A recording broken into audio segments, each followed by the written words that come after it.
Hi everyone, welcome back for another video. Today we're making applesauce muffins.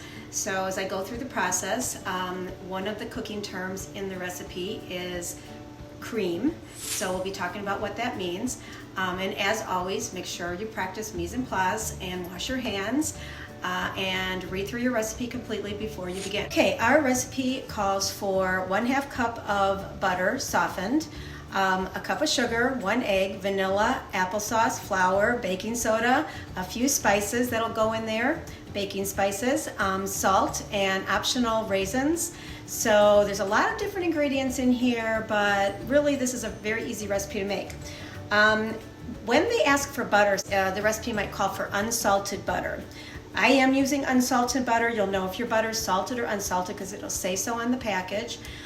If you don't have unsalted butter, you can go ahead and use regular butter. If you use margarine with any of the recipes that we do, there might be a slight difference in the texture because margarine has a higher percentage of water in it. So it does change the consistency of whatever it is you're making a little bit. So I just want to point that out. So I usually buy unsalted butter. I like it better. I like, if I'm going to add salt, I like to add it myself. But you know, maybe at home you only have salted, perfectly fine. All right, we're ready to start. And the first step says to preheat your oven to 350 degrees and line your muffin tin with liners. Now, if you don't have liners, it's fine to just go ahead and lightly spray the inside of your muffin tins, but liners keep things a little bit neater if you have them. All right, I have everything ready to go here. The first step tells me with a hand mixer. I'm going to be using my stand mixer. It's a little easier with demonstrations. I am going to cream my butter and my sugar until light and fluffy for 3 to 5 minutes. For 1/2 cup of butter, that's 1 stick. I buy butter in quarter sticks, so that's why I'm putting 2 in, but this is really just 1 stick of butter or 1/2 cup. Okay, and I'm going to put my sugar in. So I look up into my ingredients, it's 1 cup of sugar, and I'm gonna add that into my mixer as well. All right, so the first step again says, with a hand mixer, cream your butter and sugar till light and fluffy, and that's gonna take about 3 minutes. So what cream means is you are actually whipping air into this butter and this sugar, and it's going to completely combine the sugar into the butter. It's going to raise the volume a little bit, and it will give your muffins, cookies, whatever it is you're making where you're going to be creaming, a better texture, better consistency, and it's a really important step. And it takes about 3 minutes. Some recipes may be a little less, but this recipe says 3 to 5 minutes. So I'm going to turn it on, and I'll be back when it's done. After about 1 minute, this is what my mixture looks like. It still doesn't look very light and fluffy, so I'm just going to keep going. Okay, it's been about 3.5 minutes, and the creaming process is done. So I'm going to turn this off and I'm going to show you the difference. You can see what this looks like in there. Everything looks a lot lighter in color, and it's also fluffy. What I want to do before I continue on is scrape down the sides. All right, so if you're using a hand mixer, same thing, just make sure everything's down in there for the next step. All right, so we take our silicone spatula to do that. All right, so the next step says to beat in your egg and your vanilla. So I already cracked my egg into a custard cup. Remember, I like to do that when I'm adding, because if I crack it on the counter, put it into my bowl, I could get some shells. So this way I don't. So there goes my egg. And I need, let's see how much vanilla. 1/2 teaspoon. So here's 1/2 teaspoon of vanilla. I already used this side, so I'm going to go ahead and use this side. 1/2 teaspoon. Make sure your custard cup is close to your bowl so you can get it right in there. Okay, I'm going to turn it on again and let that mix until just combined. Okay, so my egg and my vanilla are combined. I'm going to turn that off.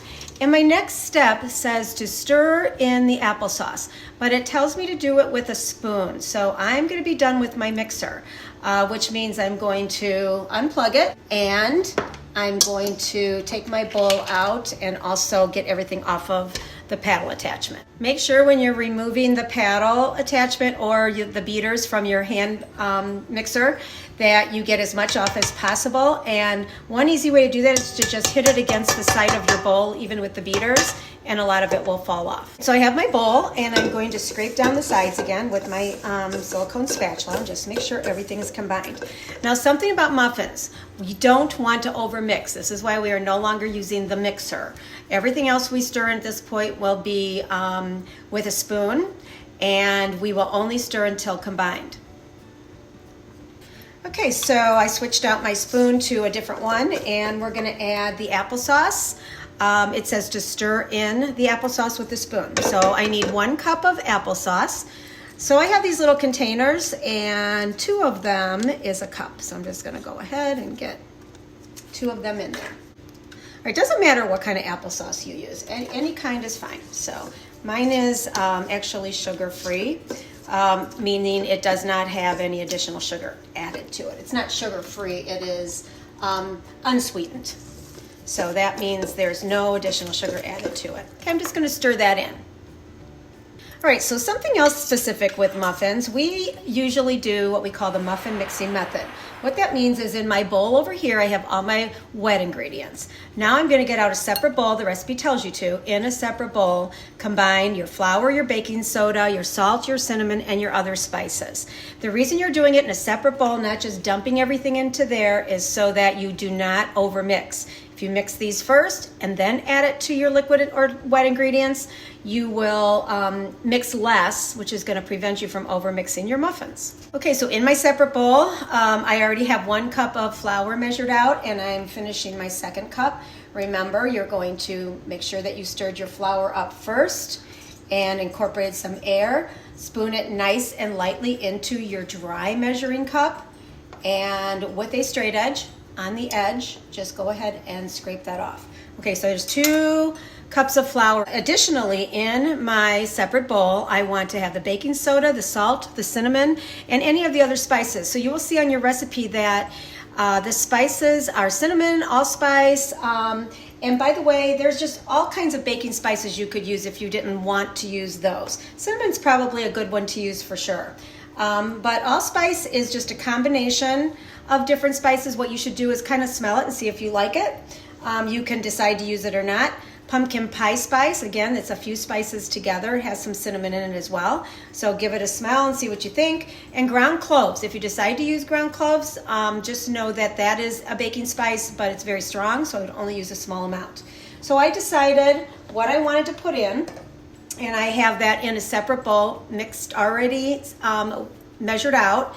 And I also added my salt to that bowl. So I am going to go ahead and put all those dry ingredients into my flour, which is my other dry ingredient. And the only thing I haven't measured yet is my baking soda. Not baking powder, baking soda. So it's a half a teaspoon. I'm going to go in, stir it up, take some, and I'm going to level it right off the little cardboard piece that's in. Baking soda that's in our muffins is to help our muffins rise. So it's a really important ingredient. Make sure you use baking soda and not baking powder. And then you just give this a whisk until everything's combined. Okay, so what we have now is our dry ingredients mixed in one bowl, our wet ingredients mixed in another, and the next step says to add your dry ingredients to your butter mixture, and with a spoon, stir until combined. It also tells you not to make sure not to overmix. So I'm just going to stir this until combined. That shouldn't take any more than about 30 seconds. My batter is mixed and it is very thick. And so again, I'm stopping here because I don't want to overmix. I've decided the recipe calls for optional ingredient of raisins, or you could do chopped nuts. And I've decided to put raisins in. So I'm going to kind of add those in. And you can just put as much as you want. I don't want to put too many. And then what you're going to do is fold those in. You're not going to mix, because again, you would overmix. So take your spoon, come up and over, maybe about, 3 or 4 times. 1, 2, 3. And I'm going to go one more big fold. So I'm coming up and over the top. And that's it. All right, so the recipe also tells you to make a topping. So the topping has just granulated sugar and cinnamon. So I put 2 teaspoons of cinnamon in here, I stirred it up, and this is my topping. Now this topping can be added to your muffins before you put them in the oven, or you can wait till they come out and add the topping once the muffins come out of the oven and they're still warm. Okay, so we're going to kind of do a little bit of both to see what the difference is. Okay, to get your batter into your muffin tins, you can use a cookie scoop if you have one. I don't have one that's the right size. Or you could use 2 spoons. So I'm going to take my spoons I'm going to put some batter. It's kind of hard to see this. I'm going to take some batter onto one spoon. I'm going to move my spoon over to the muffin liner, and I'm going to hold it straight up and down, and with the other spoon I'm just going to drop it in there. Okay, so it says 3/4 full. I tend to like my muffins really full. Okay, so here they go. Now look at the spoon. It is straight up and down. It is not at an angle. I'm not doing this. I'm making it straight up and down and pushing straight down. Because if you keep hitting the sides of the muffin paper, then you're just going to make a mess. So try to avoid letting the spoons touch the muffin paper. Remember, this is really thick batter, so it should be pretty easy for you to get into the muffin tins. I'm on my last one, and I'm just going to see if I think any of them need any extra. Maybe that one needs a little extra. This one needs a little extra. Again, try not to hit the muffin paper because it just gets stuck on there. So just keep your spoons straight up out of the muffin paper. Now I'm going to take my topping, and I'm just going to sprinkle a little bit. You don't want too much sugar on each one. I'm going to leave 3 over here without, just so you can see what it would be like if you added the cinnamon sugar after you take them out of the oven. But it's perfectly fine to put it on before it goes into the oven. Okay, my muffins are ready to go into the oven. So these are going to go into the oven. Make sure you use an oven mitt when you're putting anything in or out of the oven.